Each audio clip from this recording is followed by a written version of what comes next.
you went off on me. And in front of other people, and also I want to apologize if I'm painting it in a negative way. This is just I don't even remember. This is just my perception in that moment. We were both wrong. Things happen. I just remember feeling like, what the fuck? I'm trying to write jokes for you. I didn't know you hated me. Like, that was what I'm thinking. And we never, after, by the way, that resolved that day or the next day. Like, by resolved, I mean, we never talked about it until now. Mm-hmm. But ever since then, there was this feeling that I had of, I don't think Ron and I see eye to eye. I also think what Ron sees out of his head is right. Scoot doo, blabbity blue, scoop dee. Oh yeah. How nice was it when you realized that you had this setup? Can't hear you Oh. yet.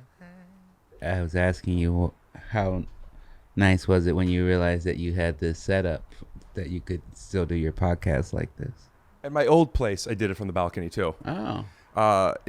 When this stuff, West Covina. Yeah, when West Covina had so much traffic. You know what? Let me tell you something. We haven't seen each other in a while. No. I've learned when to abandon the bit.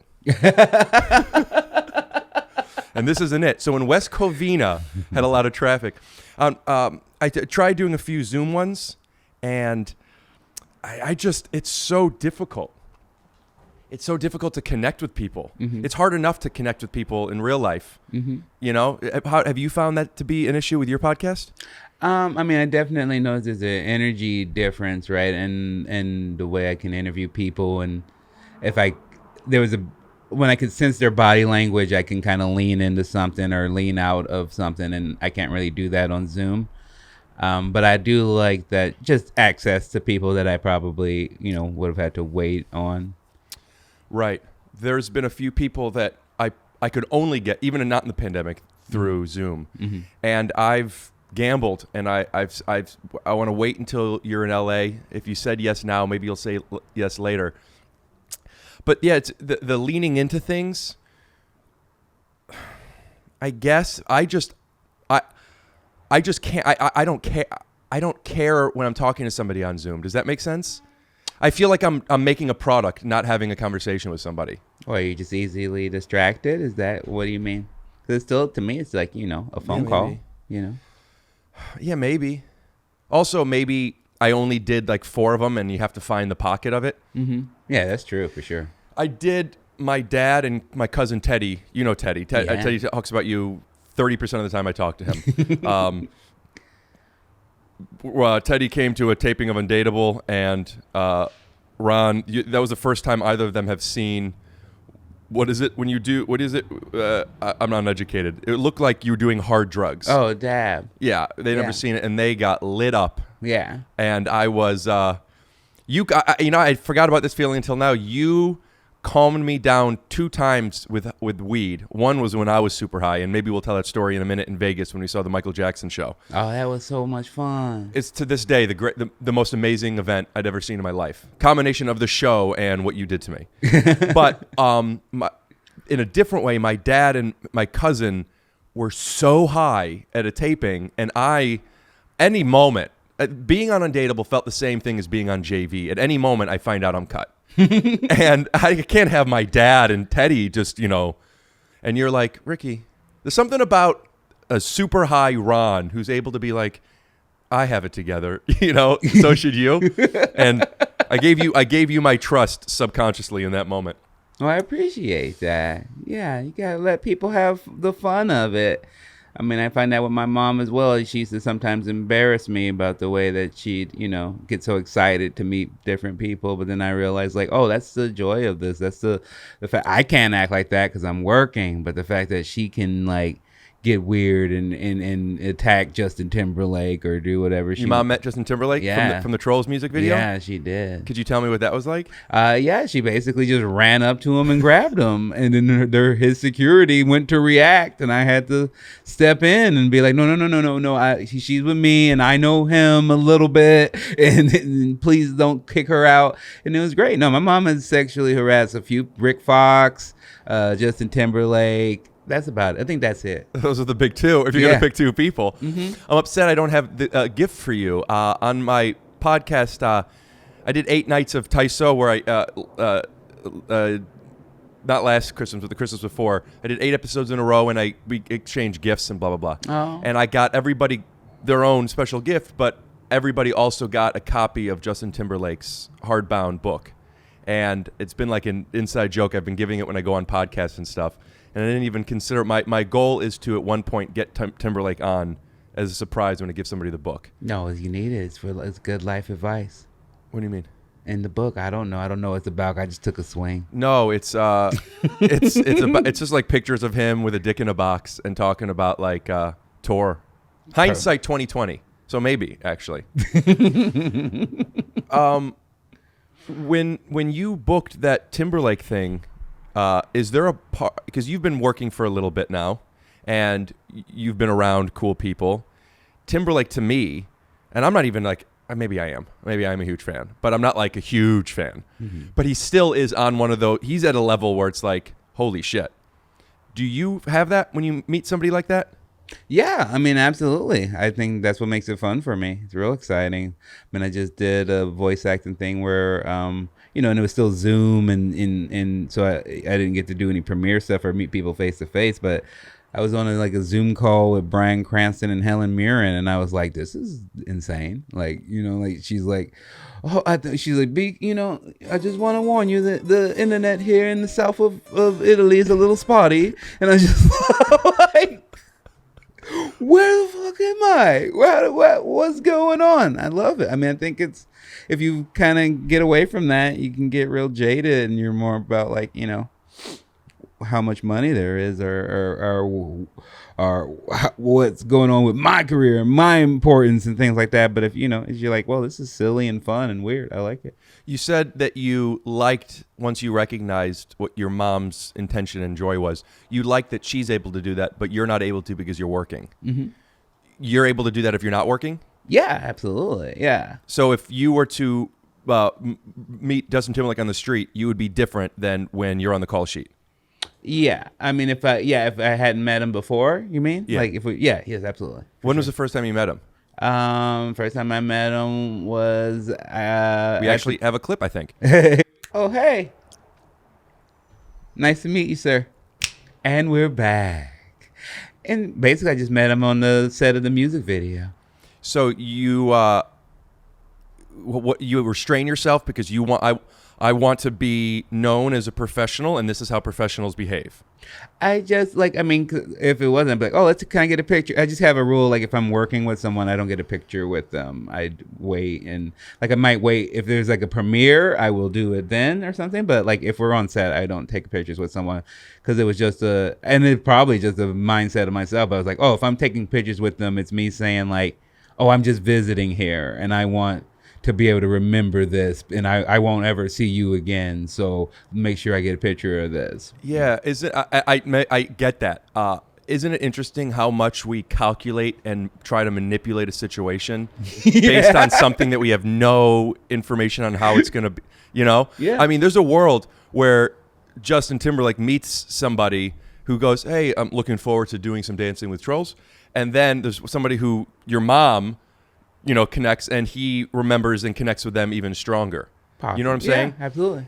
I deal with that a lot of times when I don't want to behave in a way that when I'm manipulating something like that. I mean, no judgment to it. It's just like for different reasons in my life, I have found that I am my best when I get to do this certain thing. But I'm so aware of all the different possibilities, or I'm aware of at least some of them. You need to be professional. You don't want to look like a fan. You do want to look like you appreciate all these things. I don't know what the real Rick wants to do at that point. I have to like, it's almost like if you're drunk and you know, all right, you're supposed to walk in a straight line, but only because that's what you've done before when you're not drunk. Does that make sense? Yeah, no, it does make sense. Because when I meet people who I'm super excited about, if I don't get to release that to them, I'm not, it's going to get in my way. Yeah, no, I mean, if I'm like, but these are like more like, oh, I'm aware of how big of a star you are. If it was someone where I'm like, oh, I grew up watching you, or I'm like, oh, I can't, then I'm definitely like, I'm honest about it, because I feel the same way that if I don't get over that, then I'm not going to perform that well. It was the thing I kind of learned from my first job, like Portlandia? No, not even. I mean, it was Crash and Bernstein, a Disney XD puppet show, and do I do it again? No. I think we'll just use that. Okay. And it's just in my general life, it takes me a little bit of time to warm up to people and to kind of stop becoming shy. And I realized on set, like, it's just talking with Danny Woodburn, who was on Seinfeld and a lot of other roles as well. He kind of took me aside and was just like, hey, don't, like, you guys show you're having fun. Have fun with this. I can see you're thinking and stuff, and I realized, like, I don't want people to tell me to remind me to have fun, and I have to be like, oh, I can't wait 6 months to get comfortable. I have to get comfortable today. So I have to do whatever I need to do to get comfortable. I feel like the girl version of that is when people on the street tell a girl, smile. It must happen enough because I've seen enough random girls say, don't tell me to smile. Yeah.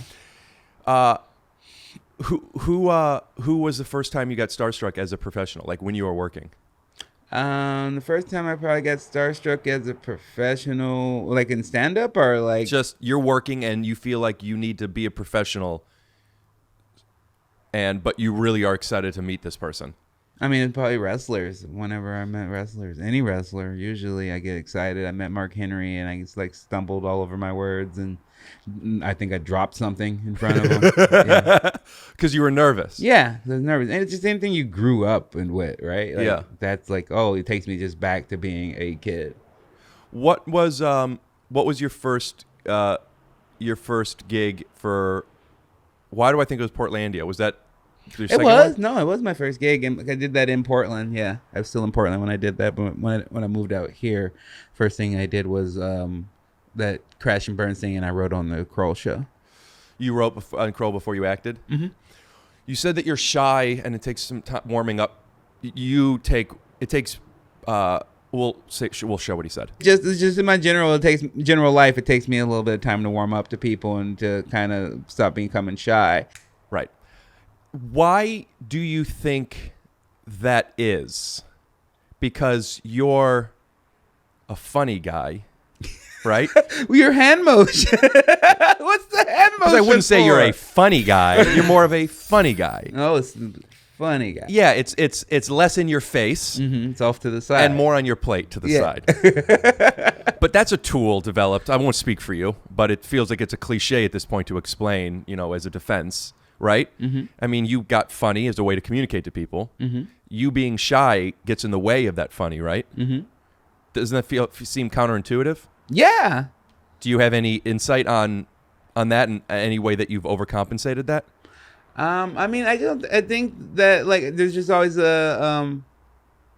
there's a stereotype of, like, you have to be this class clown, right? Being loud, and that's how you're funny. But I think oftentimes very funny people are shy, and that's how my humor was. I was, like you said, I was never the person in your face. I was the guy making fun of the person that was in your face, and that's kind of how my style of comedy always was. And I mean, I'm still shy, and I don't have a problem with being shy now. I just know where to put my ego, if that makes sense. Could you explain that further? I just know I'm fucking good at comedy, and I'm good at being an actor, and so if I'm in those areas, I'm not shy. But if I'm at a dinner party and I'm in a table with more than 4 people, I'm very shy, because I don't like it when conversations can split into 2 different things and I don't know who's talking about what, or if they're going off in the side conversation and I don't know who they're talking about. That like gives me anxiety. I don't like it. So you're saying you've accepted being shy in moments. Yeah. Right. I have a similar thing, but the 180 of when I'm uncomfortable, and instead of going here, it's the same intention, but I go here because I'm uncomfortable, and this is a way that I could be comfortable, and I have learned that makes other people uncomfortable, and it's not funny. But without it, you're stripped from this tool of being okay, right?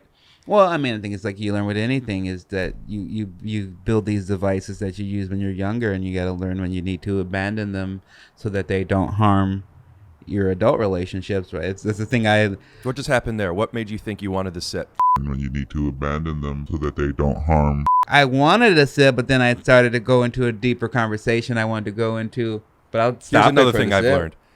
Never ignore your body. Mm-hmm. If I have to poop right now, we'll snap and come back. Nice.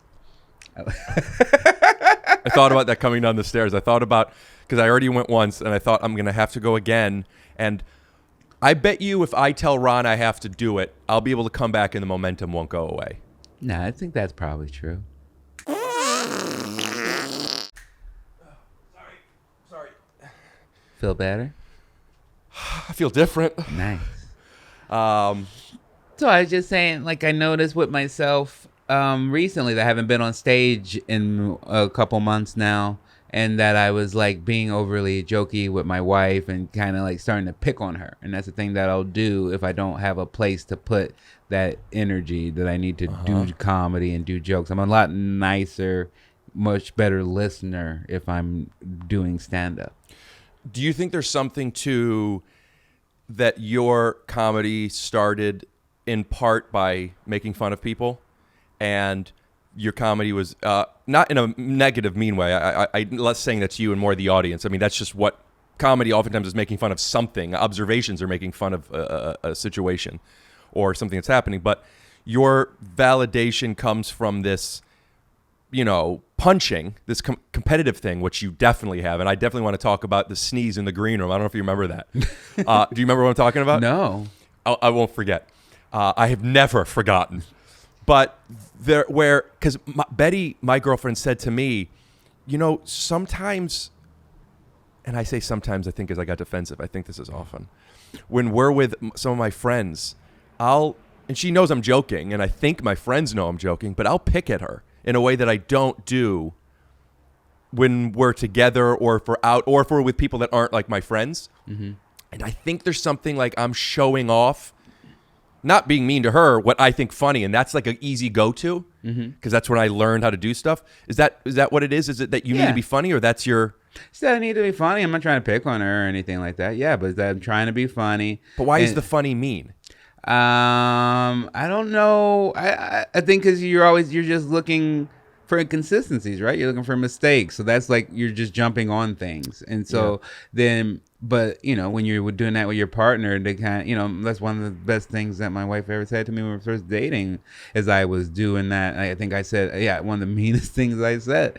She's told me a story, and I was like, oh, that story was boring. And then she was like, why would you say that? And I was like, oh, I was trying to be funny. I was trying to, and then she's like, look, I don't need you to entertain me. I'm just want to be with you.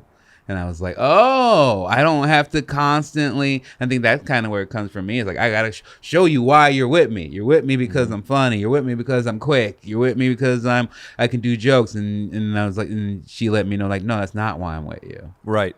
Yeah. There's the showing our value to people. Mm-hmm. That was a basketball thing for me. I think I'm great at basketball. But more importantly and more realistically, I think I'm great at basketball. And I think people like me because I'm good at basketball. And I play hard and aggressive, and I want to show you how good I am. And you get kicked out of basketball games for playing too hard. Mm-hmm. But you're like the cable guy. Yeah. Yeah. I guess. I don't want to, even though this is a great... I don't want to accept that. You know, does that make sense? Yeah. I know what you're saying, and like, yeah, that's great from far enough away, but this is like a big thing in my life, and it's a different intention, you know? You're boring is such a mean thing to say to somebody. I didn't say you're boring. I said that story was boring. The story was boring. I didn't say you're a bitch. I said you're being a bitch. It's Yes. but we hear this thing. Yes. But also, most stories are boring. Mm-hmm. And here are our options. And add to this. Or I'm not connecting on the story. What else is there? Yeah. And it's mean to tell people that you don't like something, but it's mean to make me sit through something. Right? I mean, that's, you know, I'm serious. I'm serious. Like, at a certain point, though, like, everybody has different skill sets, and you don't want to date somebody just because they're a storyteller, and that's why maybe that is why you do, but unless that's the case.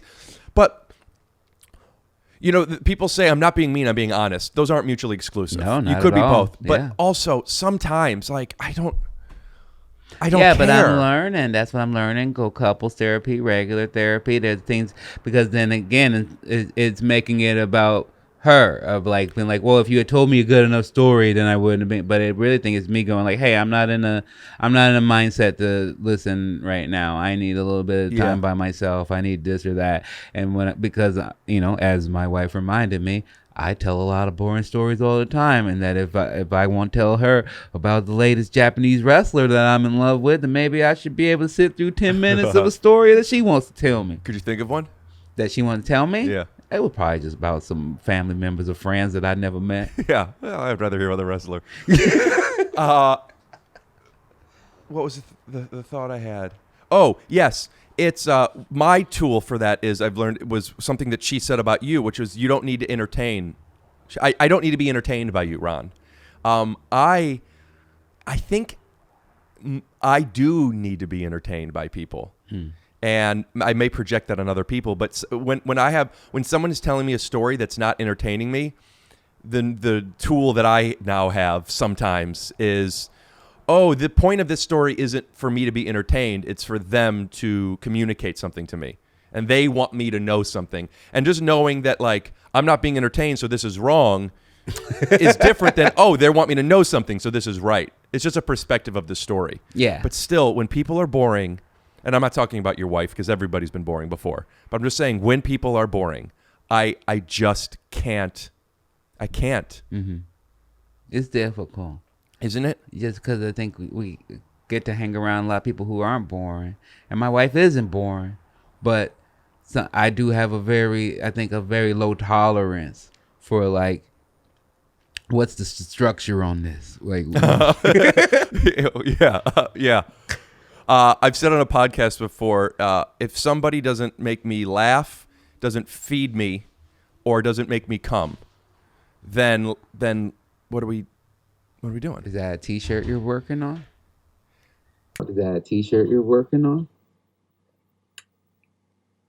I didn't make the T-shirt. It's actually at rickglassman.com. You can click store at the top. But there's this idea because It's got a lot of weird graphics on it. it's I'm trying to make it pop, I guess. Yeah, it's got the mask. It's got the mask from the theater with the smiley face, and then it's got its plate of spaghetti, and then it's got some droplets. Okay, well, make that. Yeah, I know. That's why I'm saying it. And also, it's interesting that when you turn it, the blue turns into a green. I mean, worst example, worst ad. You couldn't even pick colors that are further apart. You have friends. One has friends. I'd imagine. But you go home and your friends from your childhood who then you grow up and you learn the world, and then you have some friends that you don't talk to too much anymore, and they're just so boring. and then you're supposed to be friends with them because they're nice. Yeah. John has told me, DeWalt, that he has some friends that he doesn't enjoy the most. And I've asked him, why are you friends with them? I have this theory that selfish has a bad PR, and like people don't want to be selfish, and I think sometimes it's okay, Yeah. to like not want to be, but he's really nice. Do you feel that someone being nice is enough to be friends with them?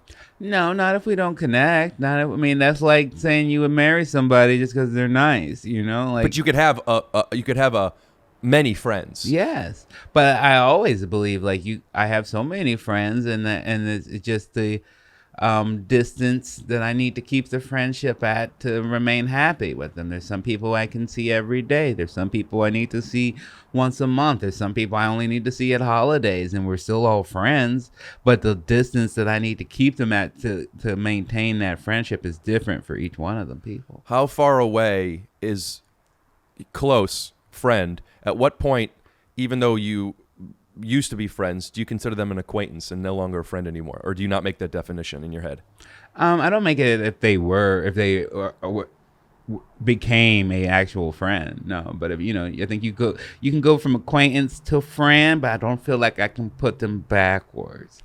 It's just maybe we're not as close a friend as we used to be. I feel that you're somebody who I don't see that much, who I'm friends with, and you and I I want to tell that sneezing story. And I'll just tell you from my perspective of things, because I have no idea, obviously, the other side. But I felt like you and I have had conflict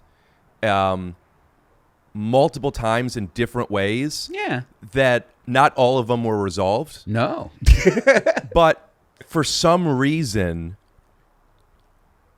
it didn't make me feel that we're not friends. No, and I think it also has a lot to do with our family. Like, like I love your family, and my mom loves you. So like even if there's ever a time where I'm like, I'm annoyed at Ricky or something like that, my mom will always be like, "How's Ricky doing?" And then I'm like, he's fine." Oh, funny. I didn't make that association, but yeah, my dad was so excited that you're coming over now. I was on the phone with him this morning. Do you think if the family didn't feel that way, it would be different? Because I never made that association. I just think it would be easier for me to not be like, "Oh no, I love Ricky. He's great." Because I think it's easier to get reminded because just because again, like I talk to my mom all the time, and she always brings you up. So I don't know what the conflict, and by the way, my intention was not to get into this, but I like, and I also only see people on podcasts. So as much as I'm making a product, this is kind of the only times I connect, and I've never sat down and thought about it. I know that I could think of a couple of examples of things, but I've never thought about it, and the reason I think on the surface of why I'm still like, oh yeah, Ron's a friend. And by the way, we'll forget whatever we get into, but it was never like an enemy thing. No. It was just, there was some uncomfortable feelings I'm sure we both had in certain situations that maybe carried through. And I think it's because we've had enough of a foundation when we first met where I felt connected to you very fast. We met at Bill Lawrence's house when we did the first table read of Undateable, and we were both, lower on the call sheet and watching our friends and or people that we knew well thrive and wanted to thrive, and we were kind of in that, what would you call that? That we were the underdogs together. Yeah. And you made me laugh. There's something that you give people credit for. It's why people have difficulty separating the art from the artist. Like when somebody's funny and gets it stays, right? But then there were some situations where we went like this and never like shook hands from it. And that feels unusual for my character type. Not to not shake hands. I mean, it's unusual for me to, you either shake hands or you go like this. Both have happened. Kind of neither's happened with us. Well, I think you can kind of go like, well, we disagree and we just disagree and we didn't, and there was a conflict that's not resolved, but it doesn't mean you're not a good person, Then I think when I go like, oh, well, you're not a shitty person, I can't be like, oh, I just don't like that guy, What did we disagree on? I don't know. I think most of the conflict that I remember was just that like when we were getting near the end of Undateable and things were just kind of like stressful all around and we never got scripts on time and we never do things and just that you were kind of like checked out of like rehearsal. I just remember we had gotten one argument because you were just like, and it was also before you knew about your autism diagnosis, which would have made me make more sense of some of those things. But that you just didn't want to take out your headphones during the entire audition, or not the audition, the rehearsal. David, Finn, Brent have both been on here and have brought the headphone stuff up, not in relation to you and I, which was the only conflict of it, but just that I had no idea, even post-diagnosis, I had no idea that was a thing.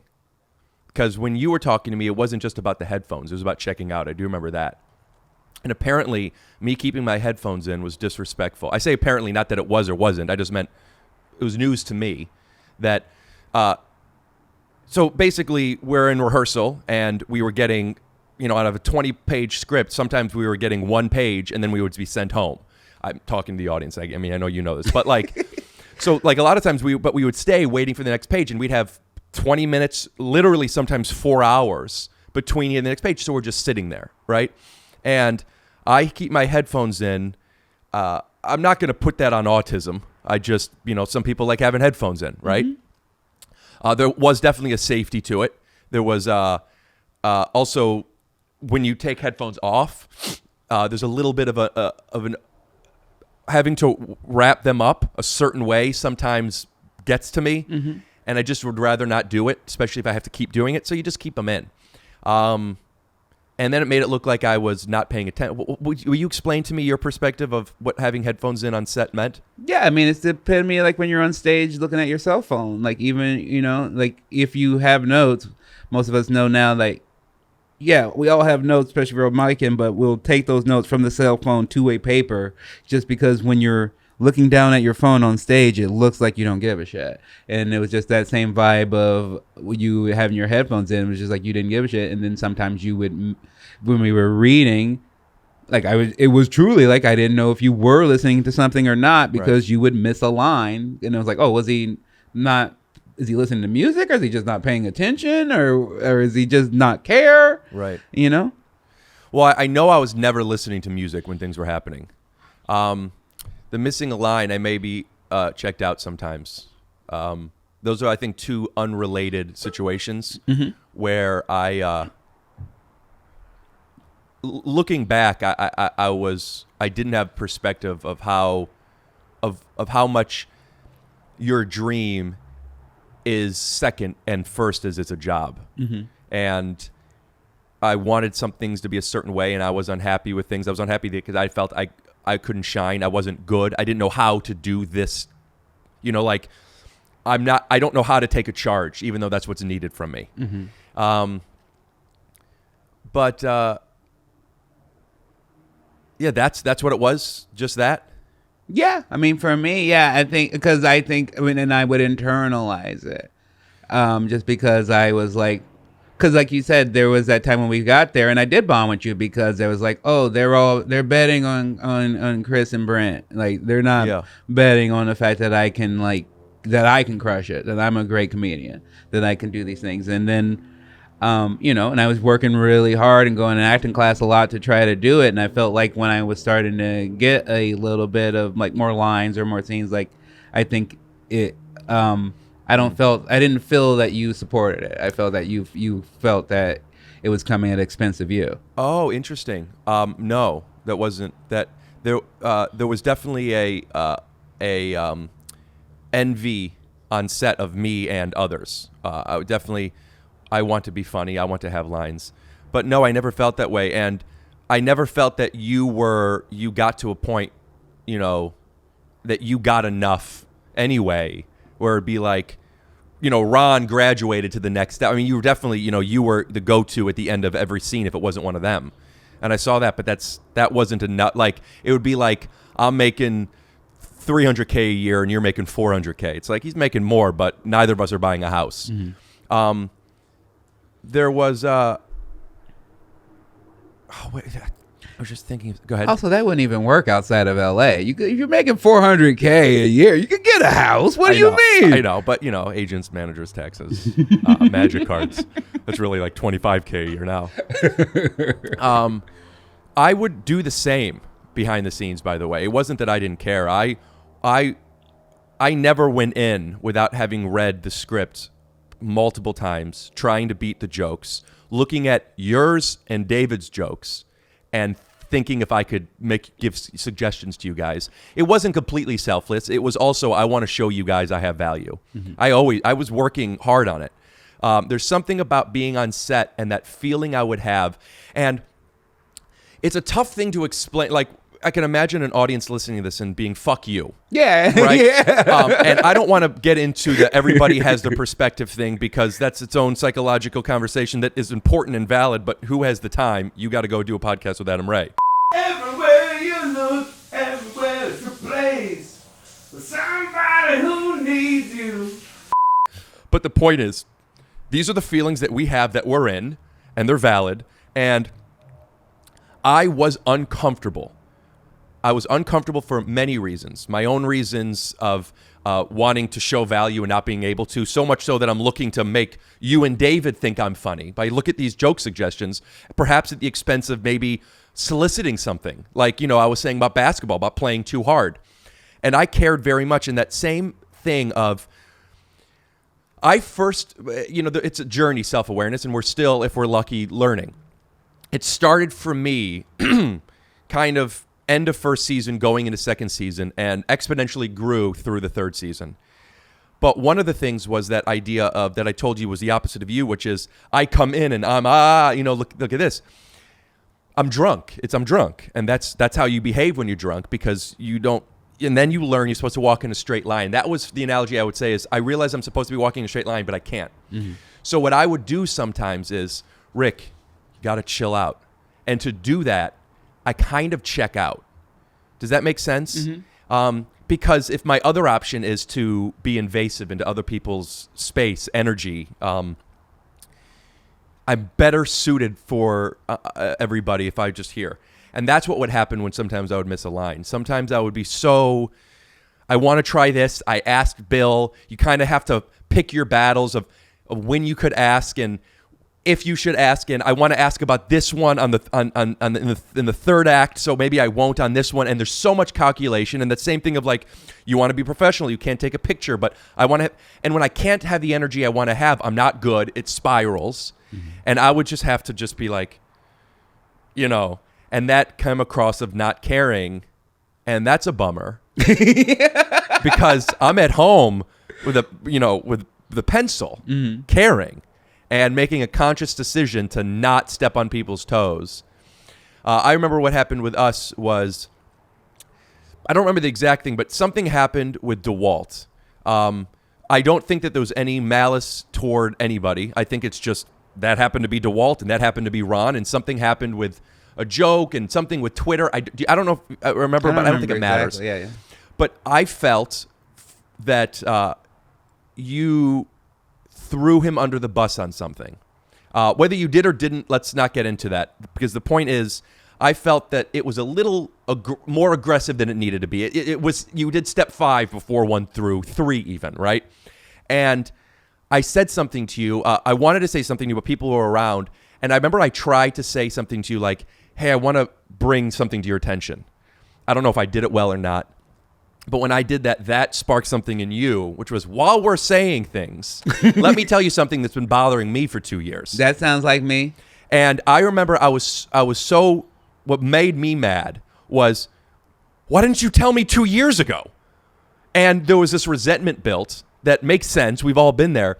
But my issue wasn't the thing with John, or wasn't the thing with my headphones or checking out or whatever it was. It was, you fucking went off on me. And in front of other people, and also I want to apologize if I'm painting it in a negative way. This is just I don't even remember. This is just my perception in that moment. We were both wrong.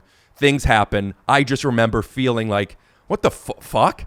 I'm trying to write jokes for you. I didn't know you hated me. Like, that was what I'm thinking. And we never, after, by the way, that resolved that day or the next day. Like, by resolved, I mean, we never talked about it until now. Mm-hmm. But ever since then, there was this feeling that I had of, I don't think Ron and I see eye to eye. I also think what Ron sees out of his head is right. Not that mine is wrong, but that we both are going in the same direction on different roads. Mm-hmm. And, you want to ride your bike and I want to ride rollerblades or whatever it might be. We never talked about it. And there was a time about a year ago where I asked you to come on the podcast. Also, part of me hates that we're having this conversation, and part of me feels maybe it's good, maybe it's not, but I like it. Yeah. Is this too much? Is this okay to talk about? No, that's what I assumed would happen. I didn't. I did. I wanted you to come on the podcast, and I don't want to get into it. I'm feeling really insecure about it. I'm okay with it. It feels like by doing this on camera, something feels wrong. I feel good. Mm-hmm. I also am talking too much. I'm telling you my feelings and perspectives of things and not getting yours and not giving you space, maybe. Okay. Well, I'll tell you. You got most of it pretty. I don't think there's any argument about. Yeah, I think. I think I probably was just generally mad at you, and then by extension, DeWalt, because you guys are like each other's proxy. And so I think he said something that made me upset. I don't even recall. And you're right. I probably overreacted. And then once I think if anything, it was just like either one of us was looking for an excuse to actually get aggressive at each other and be like, okay, well, you were mean. So with you're like, oh, you were mean to my friend, which in general, like, doesn't have anything to do with you, he could have talked to me about that if we had a direct issue, but it was you. And so then that was the thing that also, then I was like, okay, we're talking, let's talk. Yeah. But no, then now I've gone through a lot of just again, personal therapy where like, yeah, I should have never let that build up to that point, because that's the thing that I do. I'll build it up. I'll tell myself a story, and then I'll look for excuses to validate that story, and then I will look for excuses to then, if I even know I was right, if I feel I was right and I was right for my meaning, my intention, the way I didn't go about it is wrong and overly aggressive and not professional. I see similar things in John that I see in myself. Strengths and obstacles. I feel like, and in that moment, I had been doing a lot of self-reflection because I didn't understand the anxiety and sadness I was feeling from being on a dream job, and something that happened with John. I felt like it was John doing that thing that maybe don't do, that I also, Rick, don't do, and I remember I felt a little protective, and there was people might know this, I've been protective of John in multiple situations at this point. But the point is like he quit doing stand-up, right? Yeah. And so I wasn't wrong about John. Oh, you were wrong about John. in a way, an extension of protective of me and of that type of person and that type of behavior where the intention is not met with the receipt, right? And I do remember, like, I tried to tell you in a way that wasn't an aggressive way. It was like, maybe none of my business, but at the same time, yeah, it's my friend, it's my business. Like, hey, this may, So I don't know if what I'm doing right now is being defensive of what I did was mature, or me apologizing of saying I'm sorry if I didn't do it right. But yeah, it that thing and was nothing. I think, right? I don't even remember what it was. Kind of planted a seed that grew us to the point where we're friends on the further, we're not acquaintances, but we could be. If somebody's behind me and I say, I just step back far enough. And maybe because, since then you visited Cleveland and you were with my parents, and I didn't know that your mom felt that way. It's great. But there is something to where, and we're in the same circles. We have mutual friends, and there's something about podcasters that I feel akin to because there's a certain hustle of it that it's like Do you good for get them. mad when you like? There's sometimes I'll go look at my favorite podcast or whatever, and if they miss a week, I'm like, get your shit together. You couldn't bank something. You couldn't put nothing together. You're really gonna go out of schedule over Christmas. Yeah, it's funny that you say that because that's kind of like what you saw in me. You're going to have your headphones. You're not trying hard enough because you do try hard. I get that. I feel that way when I see people's podcasts and they sound bad. Like, I understand you have to do Zoom, but the minute where you do Zoom and then both people are... Why'd you stop using your mic? Just because... No, I use it now. No, I'm saying that's that's the question I have. Why aren't you... You think you're that interesting? Nobody's that interesting if you don't have a good mic. Yeah, no, I hate it when you get the pops on both sides. Yeah. Or when I do, but more so than that, I feel like this is hard work, right? And every week it's on to the next one, and I watch your clips. I've watched some podcasts. When I say I've watched some podcasts, I mean, that's, I've watched some podcasts of maybe 8 podcasts, Point being, like, you aren't out of sight, out of mind. I still see you. I still see the things you're doing. And it's like, yeah, Ron. But also, what's that feeling I have, right? And I think the feeling is me not liking the way I see you see me. That one just connected with me a bit. I got a diagnosis that I still go in and out of how much I love talking about it because it's a truth of mine that's helped me so much. But at the same time, there's a salesmanship that I find myself in for people who don't understand, don't agree, don't believe in the truth. I don't like it because I can't be a spokesperson for it, and I can't deny the truths that I've discovered and how much it has benefited me and how much it's validated some of the experiences that I had as a kid. And when I first got the diagnosis, there were a few people I wanted to talk to, and you were one of them. And we went to go eat. And I didn't think that you would even want to, and I didn't know why, just we hadn't talked for a while. And I didn't think that you would want to get lunch. And then we got lunch. And during that lunch, I remember feeling like, projecting this completely, I felt like you were doing me a favor. Right? Does that make sense? I mean, I didn't believe that, but sure. Felt like, and I'm projecting this, it felt like you didn't want to be at that lunch. No, I think I was surprised that you asked me to go to lunch. And I was just like, okay. I think it was more like, I mean, yeah, it was just an awkward thing of being like, well, let me see what this is, what this lunch is. But if I didn't want to be there, I wouldn't have gone. When we went to a dinner, some NBC something, and you brought Malcolm, and part of me wants to ask if it's okay if we talk about it, but I've heard you talk about it on podcasts, but I don't know the etiquette. That's fine. But Malcolm is your son with autism. Just the most disrespectful clip. Me impersonating, But when he was doing something that at the time I didn't know what it was, it's called stimming. Would you explain to the audience what that is? Is that putting you on the spot? No, it's fine. It's just it's a reaction to being overstimulated, hence the term stimming, and it's usually energy coming out of his hands in like a flapping motion, or he'll start making like these little hoo noises, like hoo, and little he just kind of bounces around a bit. So it's basically a big just burst of energy. He made a noise. He went. That was the frequency.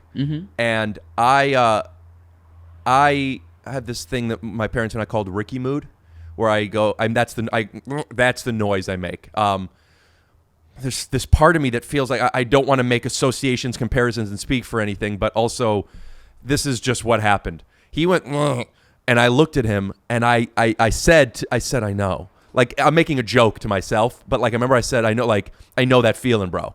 And that was the first spark, and I asked you about it, and you explained to me what stimming was. I looked into stimming.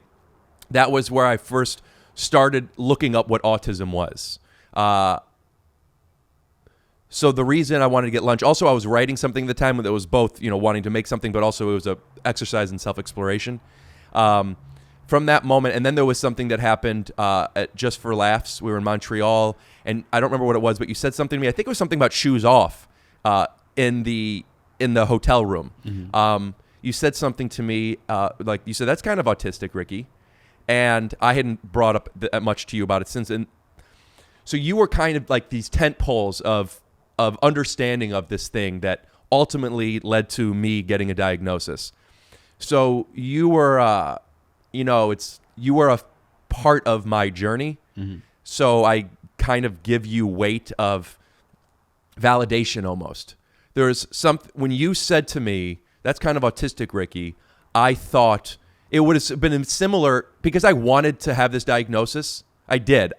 There's a lot of reasons, and it would have made all these things make sense. That's why, right? Yeah, I mean, there's nothing worse. There, I mean, people always like, "Oh, what is it like to find out when your kid has autism? What's it like to get that diagnosis?" And a lot of times it is like a sense of, for me, I mean, I guess I can say a lot. For me, it was a sense of relief because I was like, "Oh, at least now we know what this is." We didn't know why he was acting like this. We didn't know what was going on. We didn't know if it was my fault, if it was something in him, if it was something that I did. Like, don't know what this is. And that's a worse feeling than having a diagnosis, because then at least you can, like, I can look it up. I can see what's going on. I can figure out ways to manage, or at least at the very end, I can know the reason why these actions are occurring. How old was Malcolm when he was diagnosed? 2.5. What were some of the issues that were happening before he was diagnosed that you were trying to figure out? He just wouldn't sleep. He'd never sleep. He would sleep from like consistently from 2 a.m. to 5 a.m. There's no eye contact. And then the stimming, the hooing, the noises, and then regression of speech. How could he have regression of speech if he's only two? He had speech and then it goes away? Yeah, he was starting to talk. He was saying mommy, daddy, blah, blah, blah, talking, and then it was gone. So the autism was developed and he wasn't born with it? Well, I mean, there's always types of, I mean, I'm sure you've been looking into it, but there's like people they're born with it, and then there's like triggers through development as you reach these milestones that kind of trigger things, as you get to certain ages. It's like, there's people who deal with other mental illness that doesn't necessarily showcase until they're like in college or high school, and their hormones make it kick in, What was autism on your radar before somebody told you? No, not at all. Did a general practitioner suggest it? No, it was my mom. What makes her know about it? I don't know. I mean, at the time she wasn't even a nurse, so I don't know. I think it's just general. She just knew something was up. How would you explain the protectiveness you feel over Malcolm? It's extreme. It's extreme protectiveness that I'm still dealing with and learning with and writing about and working way through, because I know that he needs independence. He's 18 in April. So yeah. Yeah. So it's and he lives with you. You have full custody as of like 5 years now. Mm-hmm. Yeah. And so it's just trying to figure out how to manage, like, how to let him grow up and let him, go through all the experiences that any adult deserves to go through, and at the same time make sure that he's not taken advantage of or ends up, somewhere I don't want him to be. So it's difficult. Has he gotten? Has he developed new skill sets from being a teenager to now, where the independence has become more? There's more independence? Yeah. Oh, definitely. Just again, his speech is developing continuously. He just gets better and better at it. He's just like, I mean, if he could possibly, I don't think he could live on his own, but like if he had an unlimited source of money and I just gave him an iPhone with Postmates, he could feed himself, and like he would order his food, and he could make he makes his own meals on occasion. He could he can work the microwave. I'm not very comfortable with him working the stove, but yeah, he's very independent on just naturally. So I try to encourage it. When were you able to tell him about what makes him atypical? It's a good question. I think it was probably when he was like 9 or 10. We started talking about it. Does he get it? Did he get it? Yeah, he knows. He knows he has autism. He's aware he does, but he doesn't look at it as like, he's not like, doesn't feel bad about it or anything like that. But he says he knows he has autism, yes. Does he ask you questions? No, not really not about autism, no. Or does he ask you questions of things that need help because he has autism? I mean, like, does he know that, you know, he might not be able to live on his own? We talk. I mean, I think that's actually a conversation we still need to talk about, and we just talk about college a lot because he really wants to go to college, and just, you know, in the last couple of years, talking with his teachers and stuff, and about how he's going to graduate, but he doesn't get a real technical high school diploma, and how he's probably going to have to go to these lifestyle classes that are college-like, which I think he'll have no problem with, but I think he wants to make sure, and I think both of us want to make sure that he continues to have an education and continues to learn and grow, and I think that's like my biggest fear right now is that him graduating high school, and especially with the pandemic and me not being able to find something to keep him going so he's not just sitting in his room playing Xbox. I want to ask you a couple more questions about that, but I want to close off one thought. And I know you have to do a pod with Adam, but do you think you could stay with me a little bit more? Yeah, sure. The thing I wanted to close off was because you were 10 poles along the journey of this diagnosis, which is such a beautiful thing to me. I was seeking you. I was seeking you both for information and for validation because, you know, there's still moments where it's like, I don't have this thing. And then there are moments where things happen. And because of what I've learned, I've been able to, that drunk analogy, like, oh, I can't, this is why, it doesn't stop that feeling, but it calms me down and lets me recognize this is a pattern of something that I've experienced before. And this is how I react. And you're just going to have to do things, right? So there's an identity, admittingly, and I don't like this because it could be thought of from other people and from myself as, oh, you're leaning into having this thing that makes you special. And there's a judgment that I feel toward myself sometimes. And then sometimes I brought this up, it doesn't matter, but there's times that where I start crying. I can't handle it. And there's certain things that I can't do and I can't leave. And there are certain ways where I'm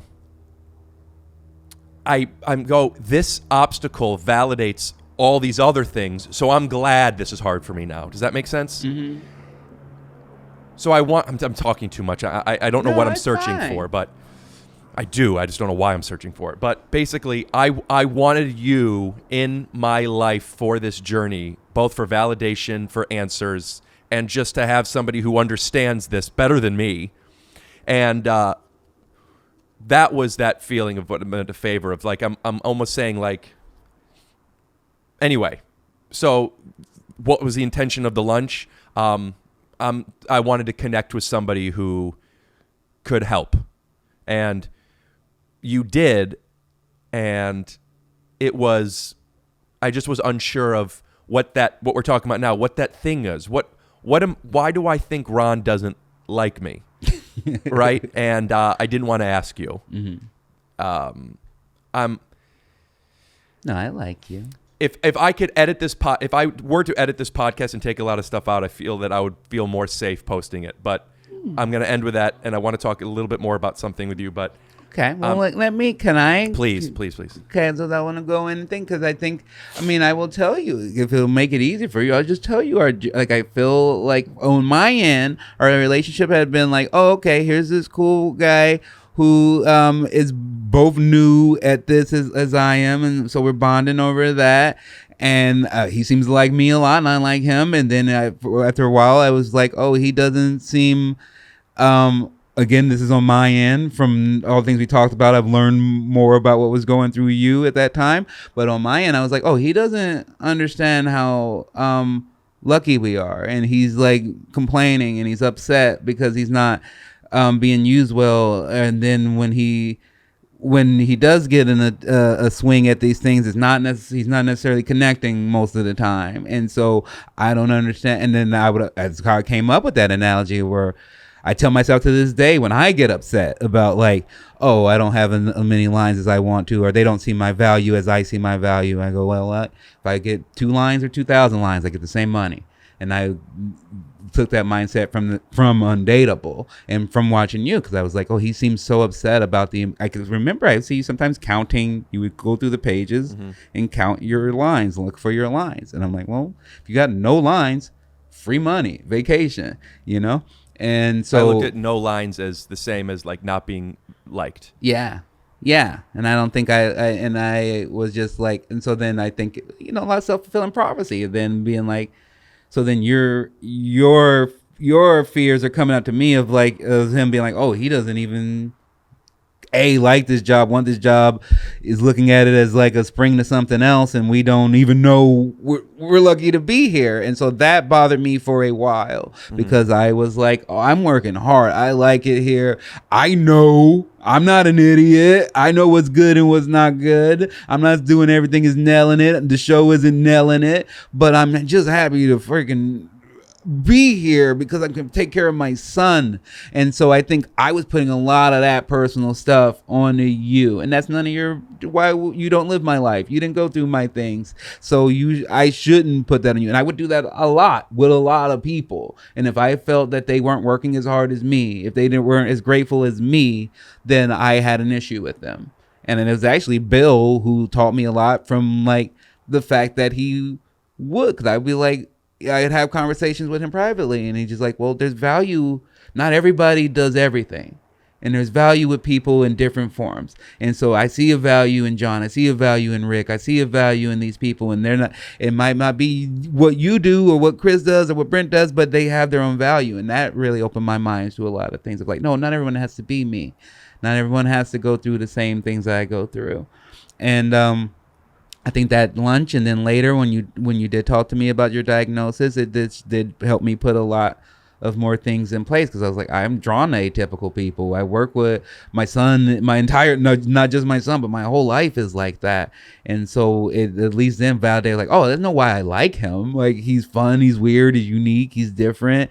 And I just like, I really love it when you lean into that, when you're happy about that. When we go into Vegas, when I see you at the comedy, into what? When you lean into how I guess it's being confident with how unconfident you might be, or how awkward you might feel at that moment. I think like that time period, acceptance. Yeah, that time period a little bit after you found out, and I go see you at the Comedy Store with some of the best work you were doing, because it seemed like you were really more comfortable in yourself.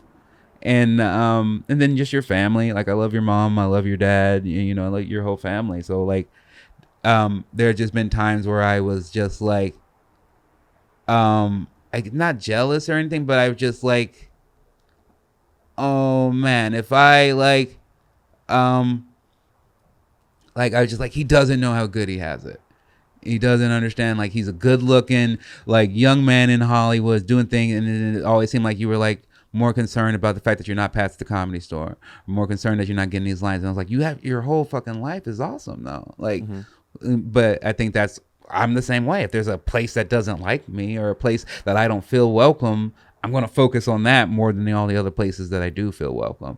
Yeah. So I think I just always had some issues with that, but those are issues that I also was dealing with myself. But I always had a love for you, Ricky. Like, I mean, I love you. You're a great guy. Thank you.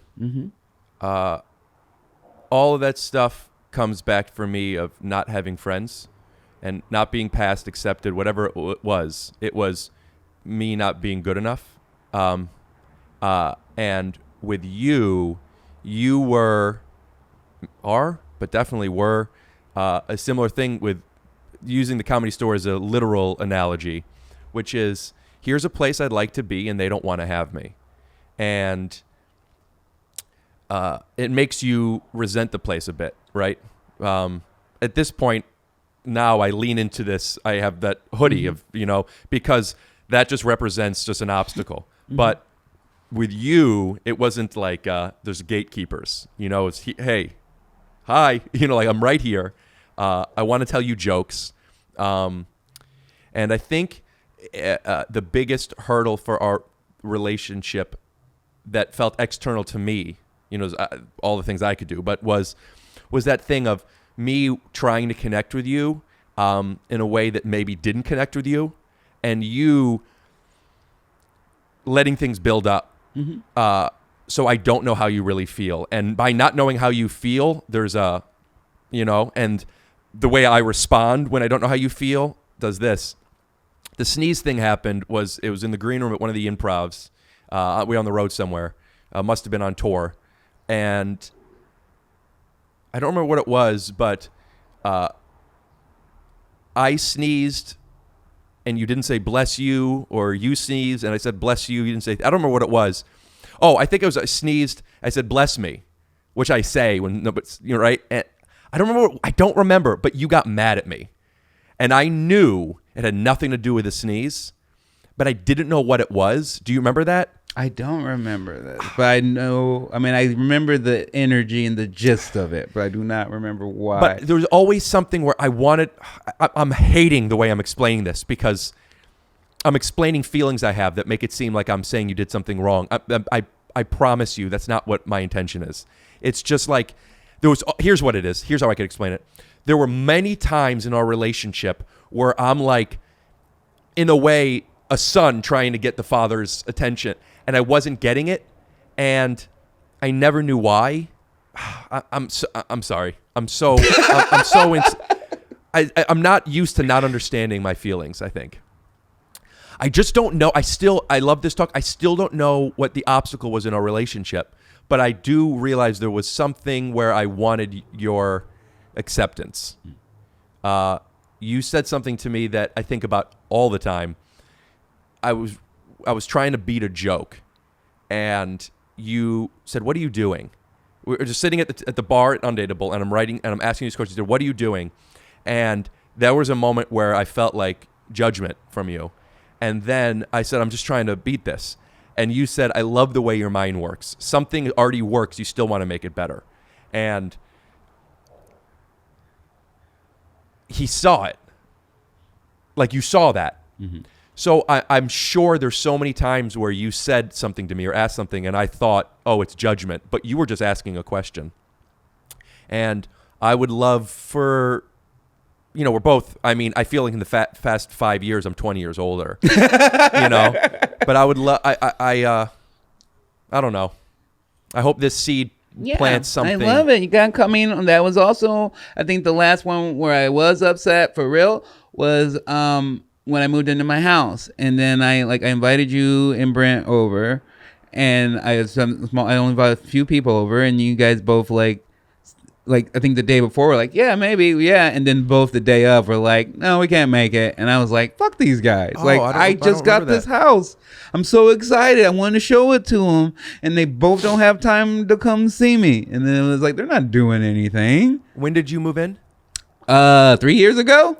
Yeah, I'm sorry, I don't remember. I can imagine. I can understand how that feels like somebody flaked on you, or you didn't feel important enough to see it. Mm-hmm. Yeah, so that's why I was like, oh, this is the most important thing to me that I've accomplished, and they don't want to come celebrate it with me. Yeah, I could give you excuses of I'm terrified to leave the house sometimes, but that's not an excuse if it's something that's important. So I obviously didn't realize. Yeah, I probably should have said how important it was. Also, yeah, that makes total sense. It's weird how small things, like you said, we build stories to them, and how unfortunate it is that other people don't know these stories. And if I knew that, not that it's your responsibility to tell me, not that it's my responsibility to know, but had I known it, I would have walked over, and just, I don't know. I didn't realize that. I don't know what it is that makes people connect to other people. I just know when it happens. And I don't have a relationship that mirrors the one I have with you, where I know what it's like to connect with you. but it just doesn't happen enough. Does that make sense? Mm-hmm. You also have something that I've always been attracted to since before comedy. There's a I don't need to prove it to you thing that you have, which I don't know if you would say that's real, but there's a thing about you where you can make a joke and then kind of retreat back into the bushes like in that Homer meme, where I make a joke and I either need it to work, or if it does work, I need to stay and get more. So there's something about like a confidence that you have that I'm seeking that validation in that. So I guess another thing of why it is that we're so far away, but I've wanted, like, not turning acquaintances, I've always wanted to be friends with you. Mm-hmm. That's possible. Why not? You only invited me over once. Well, yeah, yes. I was making a joke. But also, yes. Then here's the one I didn't want to say that's a similar thing, but I didn't come over first. I asked if you to come on my podcast, and do you know what it's like? Do you remember when you were first starting out on a podcast and how difficult it was booking people? Mm-hmm. And especially people that in the podcast world are here? There were only so many people that I felt that like they're going to say yes. And I asked you to come on my podcast, and I had to ask your assistant, and then your assistant canceled a couple days before, and then the next availability was a month later. Mm-hmm. And I said a month later, fuck it. And I never told you that. Mm-hmm. No, I felt it though. You didn't have to tell me. I felt it. Also, people have asked me, why don't you have Ron on? People ask me in live Q&As. People have asked me that I work with. And I say, I've asked him, he couldn't do it. I'll have him on again. I just haven't had him. Because I didn't want there to be like, not that anybody would care, but I felt like you don't talk about that. So, how am I going to talk about it to you? I don't even with other people. Yeah, no, and I understood that. I knew that when it happened, I could feel it because you never reached back out and rescheduled. But it was like truly was no disrespect to you, and it was really just the way I do business now. It's like if it's going to be done, like I'm the most, you know me. I'm the most fucking flighty person there is. Like I'm always absent-minded. So whenever like I truly want something done, I go like, okay, just email my assistant because then she'll just put it on my schedule and then I know it's there. And if we had to move it, it was not because I was sitting at home. It's probably because some audition or something came up. And so then when you don't want to reschedule or anything, I then it's kind of that same thing because then I go like, oh, he doesn't respect my time enough to think that he needs to schedule with me. He thinks that he could just reach me in a moment. I have a problem with that today when some people will call me and be like, hey, can you hop on my podcast today? And I'm like, oh, you don't think I have shit to do? You don't think I have a life? You know, when that happens to me, and when someone says that, it's either yes or no. I don't think it's because they don't value my time. This is just booking. I have issues. I think the hardest thing about having a podcast, the most consistent challenge about having a podcast is booking. Mm-hmm. Not only getting people, but getting them to come over during a pandemic and or when they're in town, and the timing, scheduling them, and then them canceling the day before when you set, you plan, you think, you set up, and you block time, and also that's a day that you could have recorded somebody else. Mm-hmm. So there is something that when somebody asks me to do a podcast, that how do people ask you don't want to do it? I always, if I don't want to do it, I say no. Mm-hmm. I say I'm not. I give her the reason, but it's always here's what it is. I'm not sure. When you asked me to come over to the house, I know for sure I didn't say yes and flaked, because if I say yes, it's a compulsion. I have to. It makes it so hard for me to say yes. I do say maybe, and not an excuse. I understand you reached out and I didn't show up, and I apologize about that. But there's something about this business, this podcast business, where it's just like it's hard enough. Mm-hmm. You live walking distance from me. I'm reaching out to you.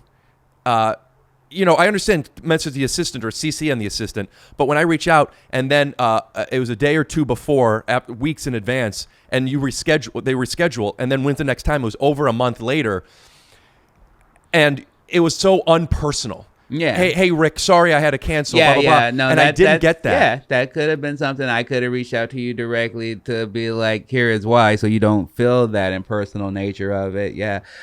Yeah. I mean, instead of waiting for you, because immediately I go to defensive, like, well, Ricky, if I'm saying a month later, then obviously I got a lot of shit going on. If you said that, it wasn't. Speaking about valuing time, it wasn't not for a month. I mean, that's fine. There are people that I want on so bad, and I tell them in a few months when you're in LA. Like, I understand that. It was that you had your assistant tell me a month later. You know, I had somebody that was supposed to come on this week, and they had to reschedule it for later in the week. And they're saying, I'm so sorry. And at this point now, a year plus later, I'm like, this is what it is. People can't. I don't take it personally. But I'd be a liar if they didn't say, I'm sorry. I would be like, saying I'm sorry. Yeah. It's like when somebody cuts you off in traffic, you're ready to fight them. But the moment they give you a wave, you want to be best friends with them. Yeah, but that's the thing with my demeanor, and it's a thing that my wife and I have also talked with, because like, we used to do this thing where if I came home from every weekend, she'd be like, did you miss me? And then I'd be like, don't, I will tell you, because if you want me to, I'll say no. I'll be like, no, I didn't. I was busy. I was working. I saw a lot of friends. It was a great time. So I didn't even really think about you until I was coming home, And I'm like, no, I'll tell you. So then when I mean it, I mean it, And I'm just kind of that same way with like, oh, I just had to cancel. I'm not sorry. Like, I'm not sorry, like a thing happened that I had to cancel. And so I was just like, oh, I have to cancel. Can we reschedule? Where I should have, but there is a thing of taking people's feelings in heart. Like, I didn't even necessarily say I'm sorry, but I should have at least texted you directly. There's a difference between apologizing and accepting responsibility. Yeah. And saying, I'm sorry for the situation that you're in and what has happened. And it's not even the word sorry. Sorry is in place with an acknowledgement. Yeah. And like say, I'm not sorry, I had something to do. It's like, no, you could have something to do, but still respect the fact that Rick blocked out this time. Yeah. And when that happened, I never, and this has happened with people, never with you and I, there was never, fuck him, I'm not going to have him back on. It was always, okay, I'll ask him another time. And it took until now. Mm-hmm. But I didn't think you did anything wrong, but at the same time, I felt like one step below big timed. Mm-hmm. Does that make sense? That makes sense. But yeah. But that's not my intention. But I think I've had that come across with other people. But it's more of me kind of being like, look, I should have gotten you back. But as far as like setting things up with my assistant, it's more like, hey, you got to understand, like, I need things done in a business way. It's like when people try to email you. You ever people email you about a role, and you're like, you're not going through the proper channels. So I know this isn't for real, Well, I send them my representation. I said, yeah, send this to this person. Yeah. I do that even with the podcast. When somebody sends me something, I do email it to Betty. Yeah, you're right. I guess it is me taking things personally. I could get better at that. I still got things to work on. Yeah. And it has to be a big enough deal to acknowledge it. Mm-hmm. And when it's not, when it's like, oh, couldn't do it. It was a month in advance. Fuck it. Who cares? He obviously doesn't want to do it that much. But it wasn't enough to where it was like Ron said on the podcast, on his podcast, I'm never going. Like, it wasn't a in your face. It wasn't like Ron did something bad. Mm-hmm. It was just Rick didn't show up to the house. Ron had his assistant cancel and didn't acknowledge it. And it's just like, when you said that, I have that with my girlfriend. Betty says I love you all the time. And it makes me uncomfortable because there's an obligation in that. Mm-hmm. There's an obligation for me to then say I love you too. Or for me to not say I love you and her think I don't love her. So I've told her that, and now it's most of the time she says I love you and I say thank you because that's nice. I love you, but I want it to mean something. I just connect to that. I'll tell you when I love you. Mm-hmm. I love you, but I'll you don't need to say how are you. I'll tell you. Feeling the vibe, yeah. Well, I want to make sure, in case I didn't say this before, that this is, I don't know if it's more to you or more to them, but a lot of the things we talked about and I spoke of were in and out of perspective from then, the memories I have of then, and the perspective I have now. And it would, as much as I talk, I would have had to talk a lot more to validate every version of those things. So let me just make a global statement, which is, not everything I said is the perspective I have now and my opinions now. It's just talking things out as I remembered them. And the overall sentiment is, I respect you. I want your respect. And I like you. And there has been obstacles from both of our ends. Mm-hmm. And I don't feel that I communicated them as well as I can.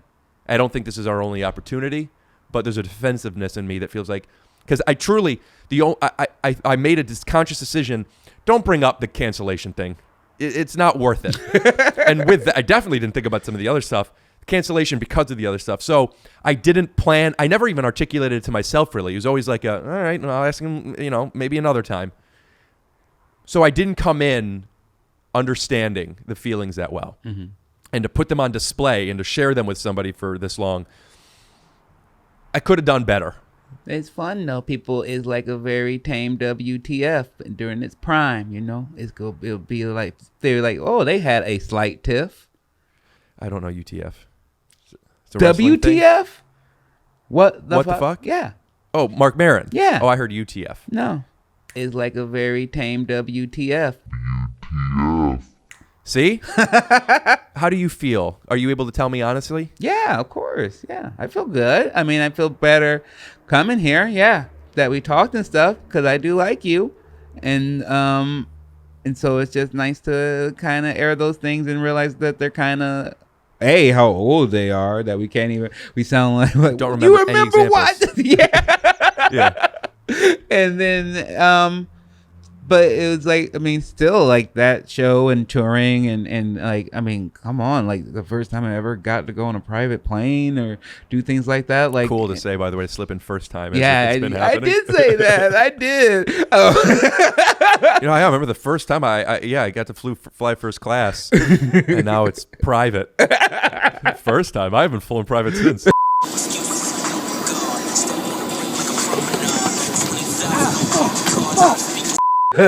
I just one other experience. But like, those some of the weirdest, best memories of my life, and I always feel bonded to you guys, but in particular, like, to you, because we just hung out the most, and I spent the most time again with your family, and got to know you as a person, and I mean, I've been in your childhood home, so like, I always have like just a bond to you. There's something that Undateable gave me of this being like understanding where I am, understanding where I want to be, understanding the difference, understanding the responsibility. There's so much that came from, I mean, it was such an overall positive thing. I don't want to refer to it as an obstacle, but that time in my life, there were these these obstacles that I've learned so much from and value so much. And I know Undateable Ron, and Ron knows Undateable Rick. And it's almost like, we grow so much. We learn so much. And I think the feeling I'm feeling is I feel like I wanted us to reintroduce ourselves in a way. And I feel like I didn't do that. No, I got the gist of you. Yeah. I didn't do it. And I have questions prepared we didn't get to. And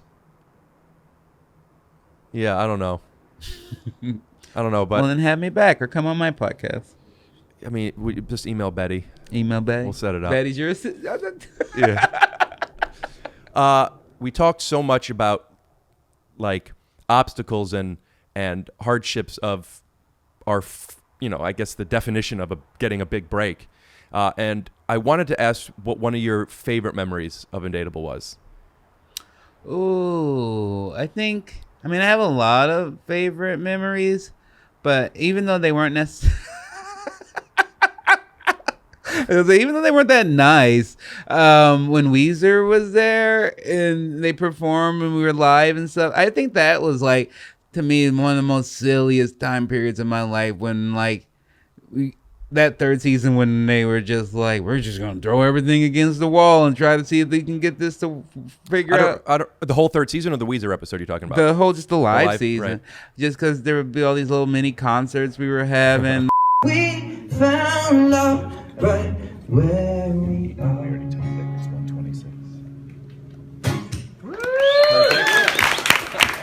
Like it was like I was like this is the closest that I'll ever be to being like on Saturday Night Live, you know.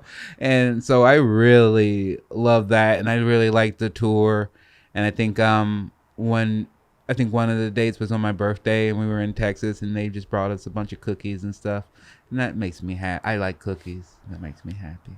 The tour was one of the coolest experiences ever. Mm-hmm. It was the first time I flew private. Actually, was on that tour. The first time, not the last. The difference of, because from season 2 to season 3, your stand-up career went up a bit, both from Undateable and just, that's the way it works. You do stand-up and you get better and you get a following. And seeing you on a private plane on the first tour, holy shit. To seeing you on a private plane on the next tour when you're just walking on. It's just like, this is what life is now. And the confidence that you had is something that resonates with me often. One show in particular, I remember it was in Detroit. And at the time, the reason all those shows were sold out, and we played big ones too, was Dalia. And it was the Undateable tour, but it was Dalia on the Undateable tour. And people were excited to see us. But on the first time, it was, wow, this is so great. And the second time, you had already tasted what it was like to have people come to see you. And there was a confidence that you had. Every time I go on stage, up until maybe even still, I don't know, but until very recently, it felt like this is my first time doing stand-up. And there was a confidence that you had. I remember in the green room of that show, that they're here to see me too. I remember feeling like I got to tour more. Could you explain the difference of why you had that confidence? It wasn't even that you were even funnier. It was just you knew what you were as a comedian a little bit more. Could you explain what it means to go on the road as a headliner and know that you deserve to be doing this? Does that make sense? Yeah, I think it just comes from experience and repetition, right? And you start to get this knowledge base of like, oh, you can't tell me I'm not good because I've done it enough times in a row, of doing an hour on my own, of having enough people come see me, that that you just can't tell me I'm bad. I think that's the difference. And I learned a lot of it from Chris, I think a lot of my demeanor and how I looked at myself in stand-up change once I started working with him, because I had the same thing. I always would describe it as like I was robbing a bank, where I was like, I need to get on there, and if this all works out and no one dies, I just need, and hopefully they'll never see my face, and I was just You're saying going on stage and being funny is that was like, it was a bank robbery to me. Let me get on there, get out, and then hopefully I'll get off stage before they realize that I'm not what they think I am. Which is, you're not funny, you're not good enough. Exactly. And then I realized that I was telling myself a story, and I was telling myself a false story that didn't have, that if I had enough evidence to the contrary from doing these shows, and then it was just a clear knowledge of like, this doesn't help me to feel that I'm not good. It's not cute when, again, I think it is a thing of like, oh, I'm putting myself in that position to have them come say, no, I think you're great. When I just need to feel that way. Yeah. And until I feel that, and it's not something I think you can fake, but like once I started to, and I think it's something that probably would not necessarily be there right now, because I haven't done any repetition. I don't know what my hour would even look like.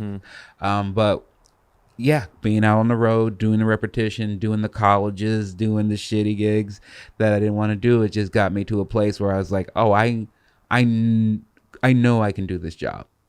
I saw that happen to you, and that's I've only asked a few of my friends if I could feature for them.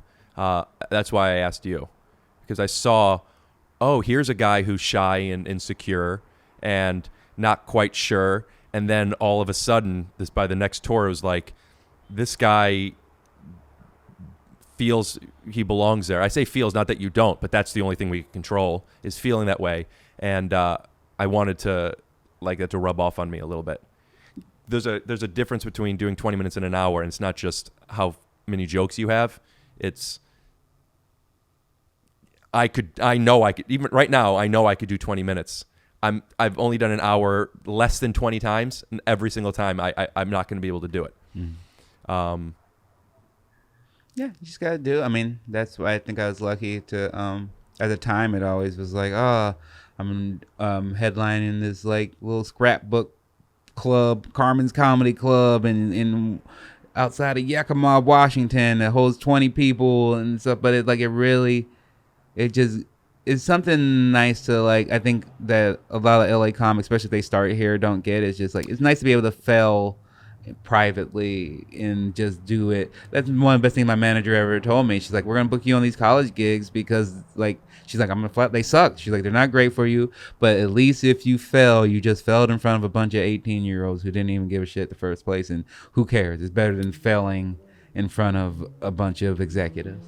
There's something about seeing peers my age comedians perform in front of all these people and do well that makes you feel like you could do it. Does that make sense? Mm-hmm. So going on that tour and seeing what D'Elia was able to do, and then in turn, that's why I was thinking about you. And because, like you said, being out of LA, seeing people not in LA doing these shows and seeing that this is possible, there's just like a confidence that you take from that. Yeah, but I even think even now, right? Like you're it's also just about building your base, and because you're not for everybody, right? And so people who like this podcast, if they were to fill a room, you're going to get a lot of different reaction. That's what I'm excited and curious about if the world comes back to that being possible, like what the podcast could bring in a stand-up. But anyway, I'll let you go. You guys, thank you so much for tuning in to Take Your Shoes Off podcast. Today, our special guest was RON FUNCHES. Stick around. We're going to show you a sneak preview of the Adam Ray episode. Actually, Rick, there's one more thing I'd like to show you. Dude, classic Funches. Oh, you're too kind. Well, Oh, you are. And that's the end of that chapter. If that's not your new catchphrase, I love that's that. the end of that chapter. Blabbity blue, scoop